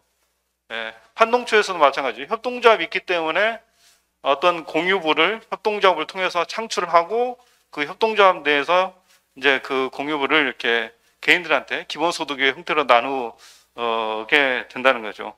세 번째 특징은 신안도 마찬가지고 그 판동초등학교 마찬가지고 이게 과연 지속할 수 있느냐. 물론 신안 같은 경우에는 이제 태양광도 뭐 엄청 많이 만들어지고 태양광도 하지만 만약에 군수가 바뀌고 하면 그런 개발 방식을 또 바꿀 수가 있죠. 만약에 지역에 무슨 에너지 공사를 만들어서 에너지 공사에서 다 이렇게 사업을 하고 거기에서 이제 수익을 얻어서 기존에 우리나라 자원 개발 방식이 다 공사를 만들었잖아요. 공사를 만들어서 그렇게 나중에 규모가 커지면 그렇게 그쪽으로 위탁을 할 수 있는 거죠. 판동초등학교도 아까 말씀하셨듯이 이 협동조합이 과연 지속할 수 있을 것인가? 그 K 교사 논문에서는 강이라고 또 나오던데 강 교사님이 정근을 가시고 그 교장 선생님도 바뀌고 그 아이쿱에서 후원하셨던 분도 이렇게 좀 만약에 이렇게 다른 데 가신다면 과연 이게 지속할 수 있을까? 그런 고민들이 있는 것 같습니다. 우리 공유 자원, 공유지 관련해서 우리 뭐 유명하신 오스트럼 그 학자께서 여러 가지 공유지가 지속적으로 유지될 수 있는 이유, 원인을 8가지로 이렇게 했는데요. 그 중에 2가지가 하나가 경계가 이렇게 분명해야 된다. 그러니까 공유지에 대해서 그 공유지의 공유의 혜택이 분명하지 않으면은 이게 갈등이 할 수 있기 때문에 공유지에 대해서 경계가 분명해야 되고 두 번째는 그런 공유를 할 수 있는 어떤 관계 규정, 법률 이런 부분들이 분명을 해야 되는데 첫 번째 그런 경계 부분에서는 두 지역이 분명한 것 같아요. 신안 같은 경우에도 어떻게 해서 갈등들이 적습니까? 물어보면 섬마다 완전히 고립되어 있기 때문에 경계가 분명한 거예요. 그 혜택이. 그래서 섬마다 배당액이 다 달라요. 그 다음에 판동초도 마찬가지로 굉장히 학교인데 그 뭐 앞에 상점 하나도 없고 굉장히 고립되어 있지 않습니까? 그렇기 때문에 공유지가 또 분명하고 그래서 유지될 수 있는 것 같은데요. 아무튼 그런 경계의 명확성, 그 다음에 규정 같은 경우도 신안 같은 경우도 아까 말씀드렸듯이 2018년에 이미 신재생 에너지 이 공유제를 조례로 만들어 가지고 규정을 딱 박아버렸기 때문에 거기에서 나온 이득들은 주민들한테 배분할 수밖에 없는 건데 판동초는 어떻게 이렇게 규정을 만들었는지 그럼 이제 여기에서는 잘 나오지 않았기 때문에 설명을 해주시면 좋을 것 같고요.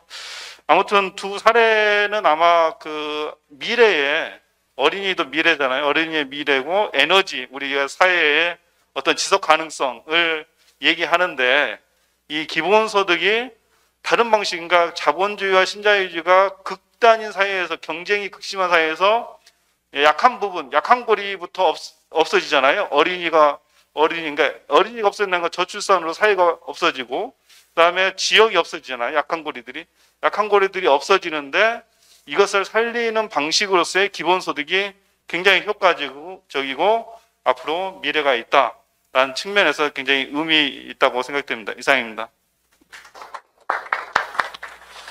네, 토론 잘 들었습니다. 어쨌든 지역의 지속 가능성과 주체로서의 협동조합 이 두 가지 공통점들이 이런 이제 이 공유지를 지키는 힘이 되지 않았나 이렇게 좀 이야기를 하시고 지속 가능성이라는 측면에서 경계의 명확성과 규정의 존재가 상당한 영향을 미친다. 판동초는 혹시 어쨌나 이런 이제 간단한 질문까지 던져주셨습니다. 그 제가 좀 궁금한 게 있는데요. K 교사를 우리가 강한우 교수 선생님이라고 부르면 실명제 위반인가요? 개인정보보호법 위반인가요? 예, 부르면 안 돼요. 예. 예, 괜찮죠? 아니 훌륭한 선생님 이름을 아버지를 아버지라 부르지 못하고 이러면 말이 안 되는. 예. 그래서 우리 강한욱 선생님 실명을 거론을 하도록 하겠습니다. 너무 숨기지 말아 주셨으면 좋겠습니다. 그다음 우리 그 두 번째는 우리 최영준 교수님 토론청에 듣도록 하겠습니다. 우리 이게 어떻게 보면 공유부에 대해서 우리가 좀 더 좀 면밀하게 좀 개념 규정을 하거나 좀 찾아봐야 되지 않는가라는 그런 생각들을 말씀해 주실 것 같은데 우리 사회정책에서 아주 명석한 우리 교수님이시니까 이야기를 잘 이끌어 주실 거라고 믿습니다. 우리 최영준 교수님 박수로 토론청에 듣겠습니다. 네, 고맙습니다. 이제 사회자님께서 너무 사실 날카로움이 하나도 없는데 하여튼 너무 감사드립니다.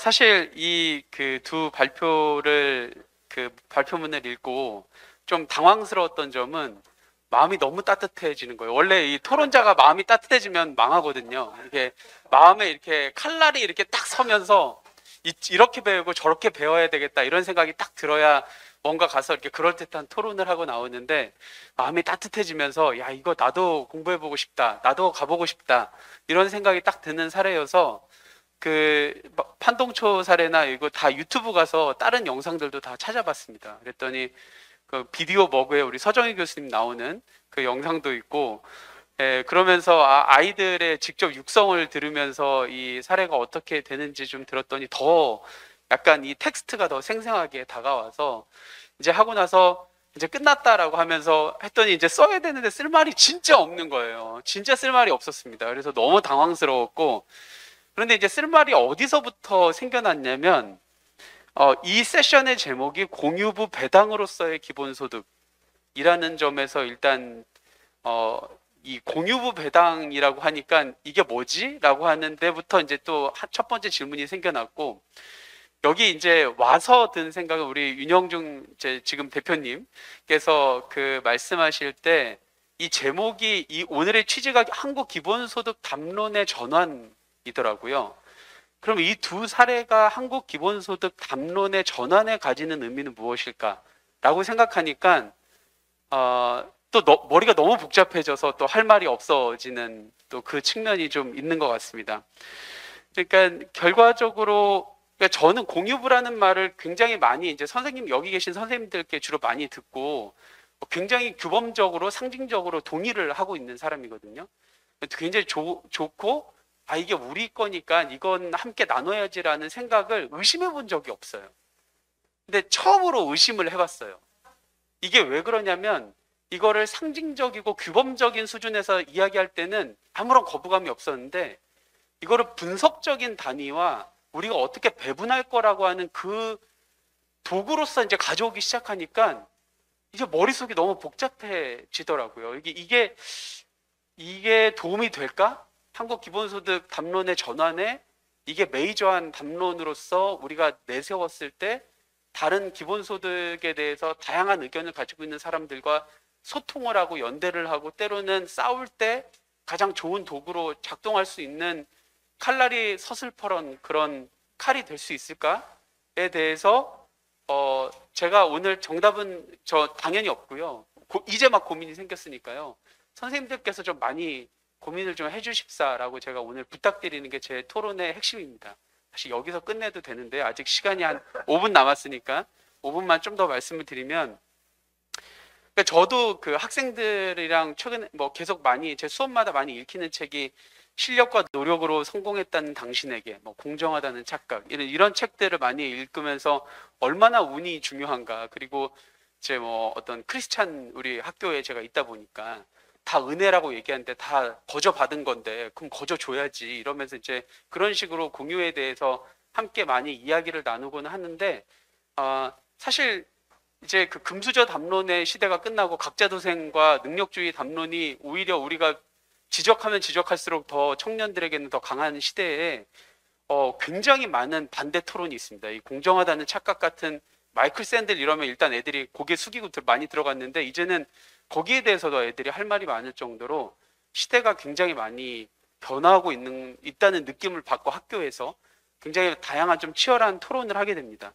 이제 그랬을 때 이 기본소득을 이야기하면서 공유부를 이야기할 때는 조금 더 명확하게 특히 이제 그 상징적 단위에서 내려왔을 때는 좀 선을 더 많이 좀 명확하게 그어야 되겠다는 생각이 들었었고 그 전 세션에서도 이제 제가 좀 하면서 많이 들었었는데 그러면서 우리 아까 이제 지금 가셨지만 김찬희 선생님 질문도 해주시고 쉬는 시간에 백승호 선생님께 또 사사도 받고 많이 배웠는데 짧은 시간에 배웠는데 그게 이제 약간 그 공동과 공유와 공공은 또 다른 것 같아요. 그러니까 이게 저희는 이제 행정학에서는 공동은 별로 이야기하지 않고 사적과 공공 이거 두 가지를 이야기한다면 공동은 그 사이에 있는 것 같아요. 그래서 이거는 공동은 그 내부에서의 어떤 합의된 무언가는 있을지 몰라도 그게 더 확장적인가에 대해서는 또 퀘스천 마크가 분명히 존재를 합니다. 이게 사례로서는 만약에 저희가 사회적 경제를 이야기하는 자리나 뭐 마을 만들기 이야기하는 자리면 이 정도에서 끝나도 되는데 이게 보편적 기본소득을 우리가 이 사례를 가지고 더 나아간다라고 했을 때 계속 이제 부딪히는 지점은 공동이 아까 우리 박 선생님도 말씀해 주셨듯이 공유의 경계가 분명해야 한다라는 점. 그러면서 우리의 커뮤니티와 그렇지 않은 부분을 나누기 시작했을 때 그게 이렇게 고립되어 있는 지역에선 괜찮지만 이 사례가 약간 그 전체 기본소득, 국가 단위나 전 세계 단위의 기본소득의 하나의 상징적 사례로서 우리가 이야기하는 건지 아니면 이런 사례들이 실제로 많아지면 보편적 기본소득이 잘 될 거야 라고 지금 우리가 이야기를 하는 건지 그 부분도 계속 좀 헷갈리는 것 같아요. 뭐 잘 사회적 경제 공부하신 분들은 잘 아시겠지만 이태리의 트렌토라든지 아니면 뭐 스페인의 몬드라곤이라든지 남유럽에 가면 굉장히 많은 이런 공동체 좋은 사례들이 굉장히 많고요. 거기마다 항상 K 선생님들이 등장하고 K 신부님이 등장하고 그분들의 입지전적인 그 노력이나 그런 것들이 거기를 읽어낸 그 책 같은 것들이 엄청나게 많습니다. 근데 그게 보편적인 공공의 투명하고 평등하고 벽이 없는 그거를 만들어내지 못했거든요. 그러면 보편적 기본소득을 이야기를 그 단계로 나아가는 단계에서 이 공유, 공동, 커뮤니티 이게 가지고 있는 그 의미가 무엇인지 그리고 이 사례를 우리가 상징 규범에서 논의하고 실질적으로는 또 다른 칼날을 준비할 건지 아니면 얘가 칼날이라고 얘기할 건지는 좀 계속 논의를 계속 좀 해봤으면 좋겠습니다. 네, 감사합니다.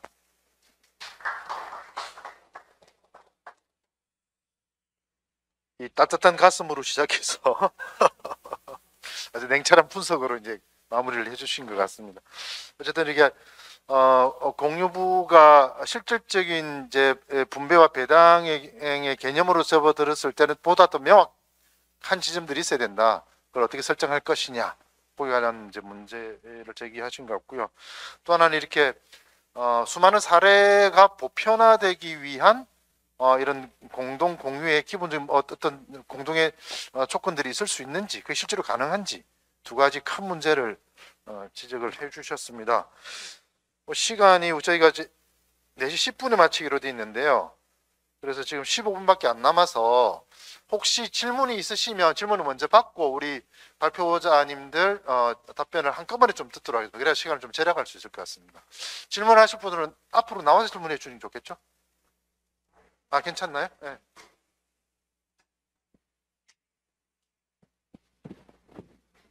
저는 최승호 박사님한테 질문하고 싶은데요. 뭐 지역에서 이야기 나오는 게 나중에는 한 2, 30년 뒤에 태양광이랑 노인만 지역에 남는다라는 얘기가 있는데 사실은 그만큼 지역에서는 그런 고민들이 많거든요. 근데 최근 아니면 몇 년 전에 수서역사 위에 사실 태양광을 설치하자고 했는데 지역 주민이 반대로 태양광이 실패했잖아요. 근데 과연 수서역 주민들에게 태양광 배당을 준다고 해서 수서역 주민들이 동의를 했을까? 라는 사실 그런 질문으로 보게 되면은 지역이 그걸 동의할 수밖에 없는 거는 이미 불평등하게 사실 지역 안에 에너지가 그렇게 생산되고 있고 그리고 지역이 사실 불평등한 경제 속에 놓여져 있기 때문에 그 돈이라도 받아야만 지역에서 생활할 수 있는 그런 형편이 있는 거잖아요. 그래서 오히려 이런 태양광 배당이나 이런 것이 에너지 식민화를 가속화시킬 수 있는 것은 아닌가 이런 고민도 사실은 좀 들어가지고 배당이 어떤 역할을 할 수 있을지 그리고 지역의 미래에 과연 긍정적인 역할을 할 수 있을지 아니면 오히려 입막음을 할 수 있는 하나의 도구가 될 수 있을지 뭐 그런 고민이 하나 있었고요.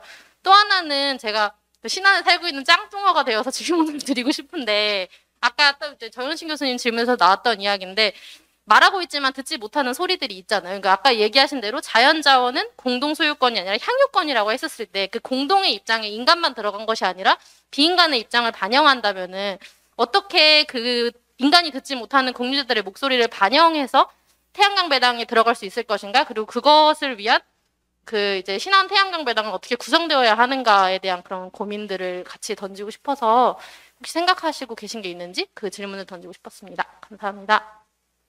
네, 감사합니다. 제가 서울 말씨가 너무 빨라가지고 경상도 사람이 잘 못 알아듣겠거든요. 우리 최수호 박사님이 알아서 정리를 좀 해주시면 감사하겠습니다. 네. 혹시 또 질문 있으십니까? 네. 우리 네, 발표 토론 감사합니다.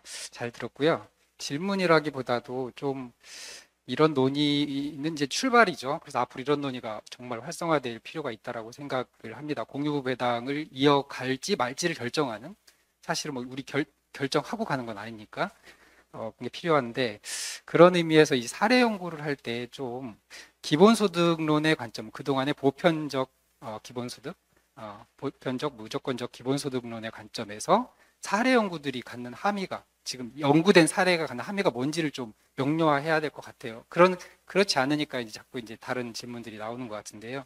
태양광 연구라면 태양광 연구가 이 도대체 기본소득론의 관점에서 무슨 함의를 이야기하고 싶은 거지? 요거를 좀 명료화했으면 좋겠다라는 생각이 들고 사실은 살짝 말씀을 하셨는데 그러니까 저는 그냥 개인적으로 태양광 사례를 연구를 한다면 아까 발표에서 나왔듯이 이게 배당의 성격이 도대체 뭐냐, 공유부 배당이냐, 피해 보상이냐, 지분 참여 보상이냐, 그리고 뭔가라고 결정을 내릴 거잖아요. 지분 참여 보상이라고 결정을 내렸으면 왜 이게 공유부 배당으로 가지 못했냐, 공유부 배당이라고 생각을 하시고 들어간 걸 테니까 그렇다면 그런 어떤 못한 이유들을 좀 찾아내야지 앞으로 기본소득론이 나아가야 될 방향들을 제시해 줄 수 있지 않을까라는 생각이 들고요.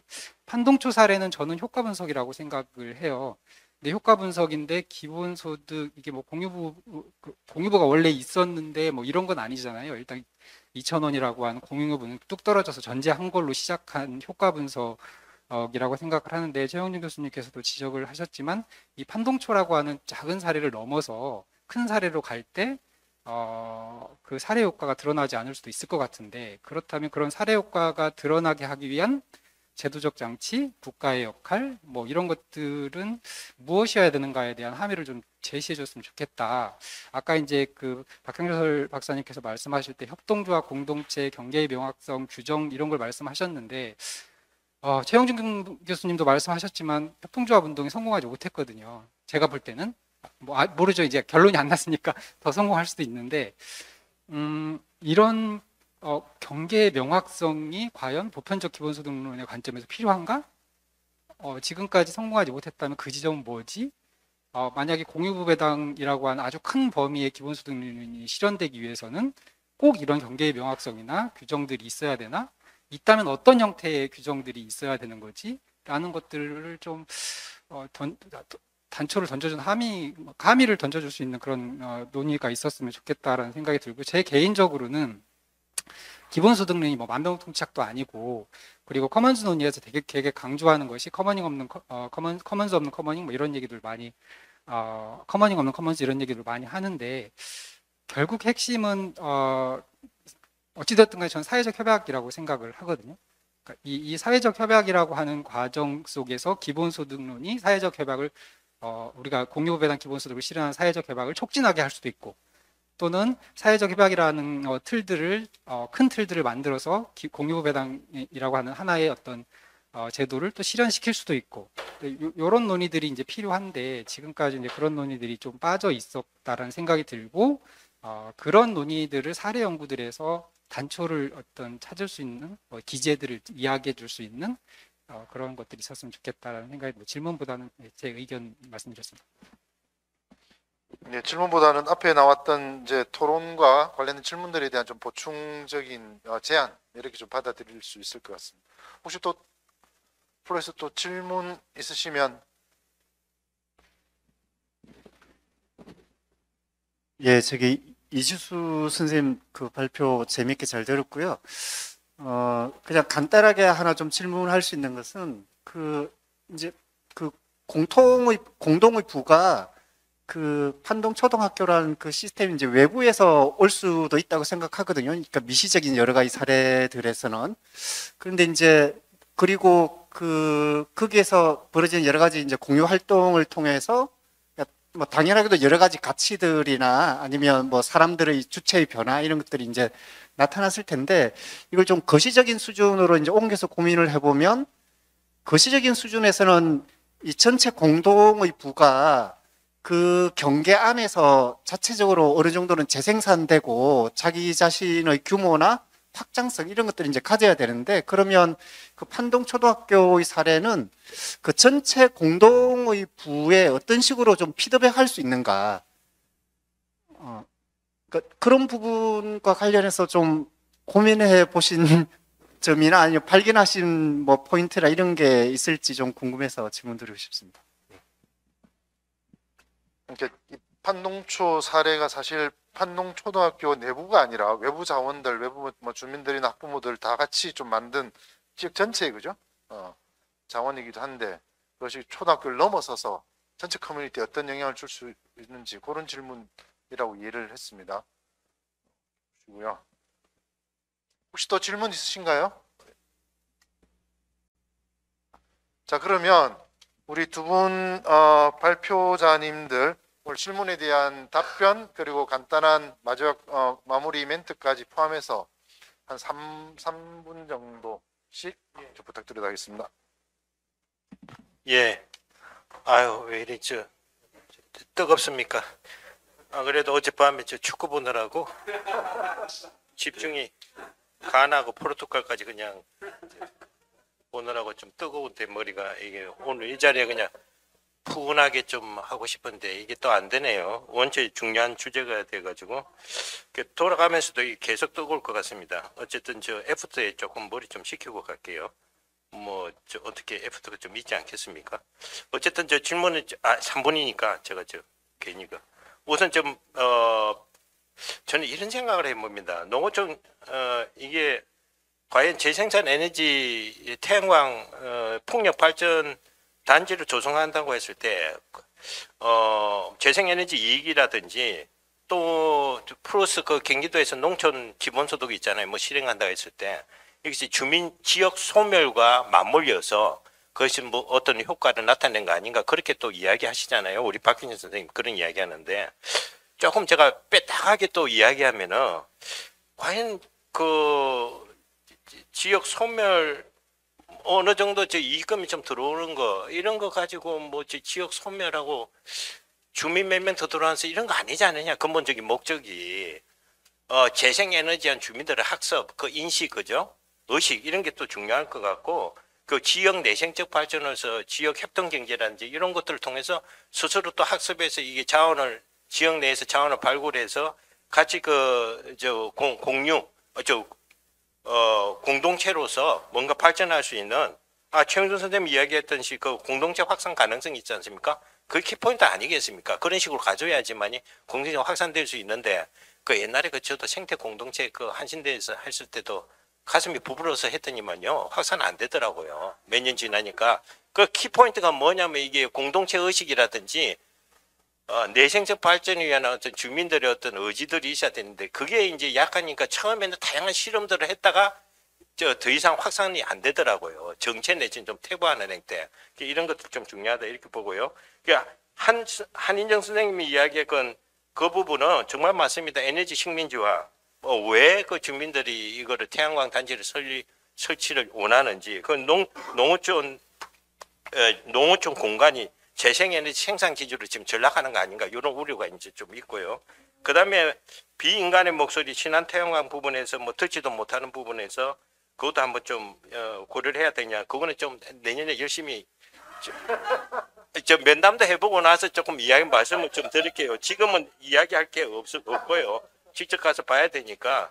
그 다음에 백성원 선생님이 얘기하는 태양광이 뭐 다양한 함의라든지 공유무 배당이 뭐 함의 같은 그것도 또 마찬가지입니다. 이게 내년에 조금 기약을 좀 해야 될 것입니다. 더 깊게 이렇게 연구를 해야지 제가 답을 드릴 것 같아서 저도 계속 고민을 해봐야 되는 부분입니다. 이상입니다. 예. 자, 아까 발표하실 때 후속작을 기대하라고 말씀을 드렸잖아요. 자, 후속작 다시 기대를 해보도록 하겠습니다. 이 선생님 부탁드리겠습니다. 예, 제가 참 답하기 어려운 내용이 되게 많은 것 같아서 우리 연구팀에다가 좀 도움을 청하고 싶지만 지금 또 나오시라고 하기는 좀 어려울 것 같아서 제가 생각나는 선에서만 말씀을 드리겠습니다. 아까 제일 마지막에 정영신 선생님 얘기해 주신 것까지 포함하고 그 내용은 판동초 사례에서 공유부라고 하는 거가 뭐냐라는 거가 아니었을까 싶은데요. 제가 이해하기로는 맞을까요? 예, 그래서 일단 저희 논문에서 공유부라고 하는 거는 뭐 공동체 의식이나 공동체의 어떤 경험이나 뭐 이런 관계나 이런 거 물론 다 굉장히 중요한 자산이지만 그거가 아니라 어떤 현금 형태의 뭔가가 생겼을 때, 현금 형태의 부가 생겼을 때 그거를 공유부라고 일단 가정을 하고 글을 정리하겠다. 네. 이렇게 이렇게 생각을 하고 글을 썼습니다. 그래서 100만 원의 현금이 들어온 거 일단 그거를 어떻게 쓸 거냐 하는 문제로서 저 얘기하고 있는 이런 토론 환경을 또 처음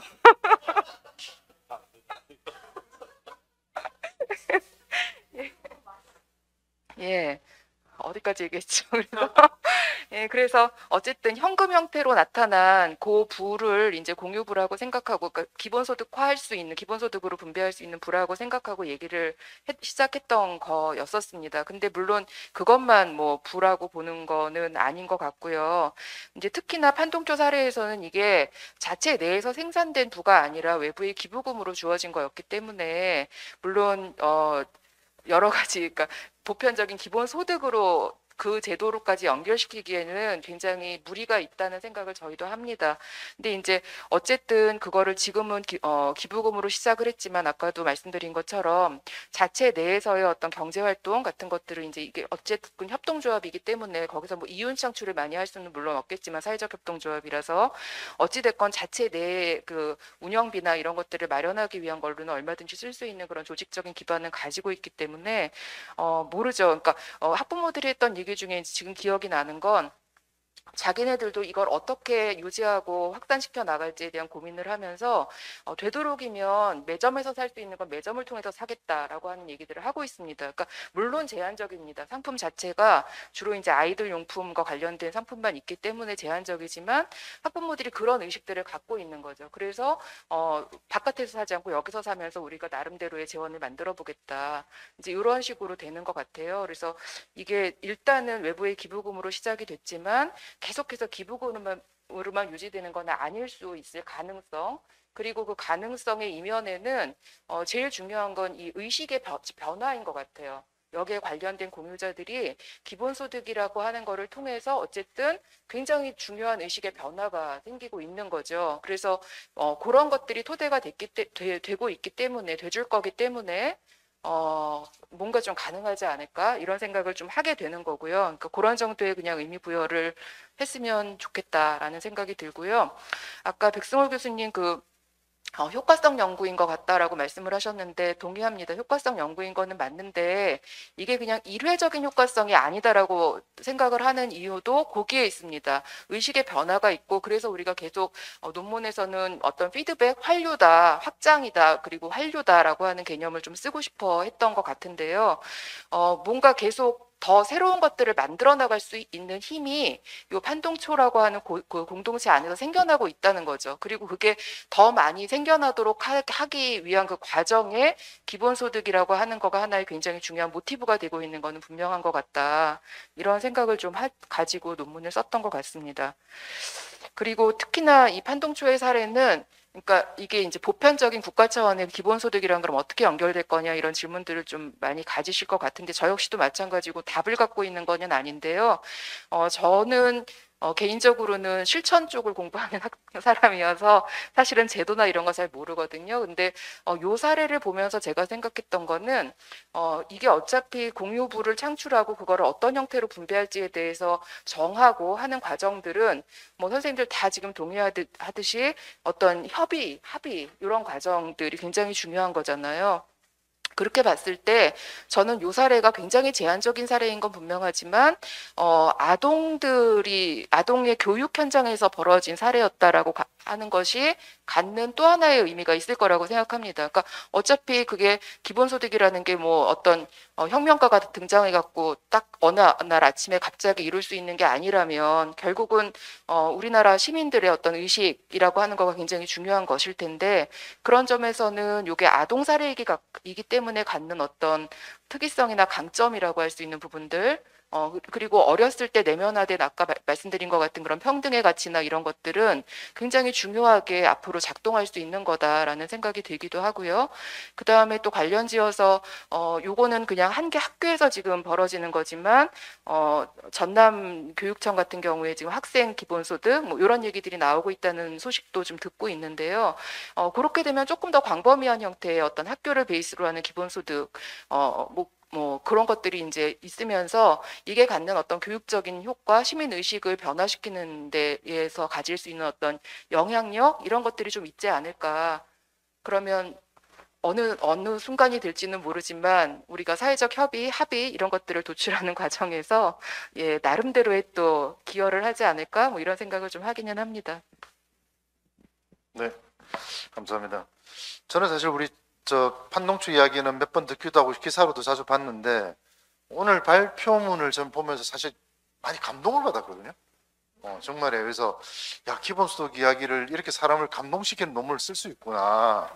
저는 이게 엄청난 효과라고 보는데 어떻게 연구자들을 감동시키고 기본소득에 대한 실험이 이렇게 중요하구나 라는 것들을 이야기할 수 있는 논문이 몇 개나 되겠습니까? 우리 논문 적으면은 심사위원 세 사람 보고 말잖아요. 이거 사람을 감동시키는 논문인데 그래서 어쨌든 우리가 뭐 과제는 많지만 어쨌든 그런 면에서 상당히 저는 아주 흥미롭고 좋은 논문이었다라고 생각을 합니다. 그렇게는 나올 것 같았어요. 그렇게는 나올 것 같았는데 어쨌든 그래도 감동적이었습니다.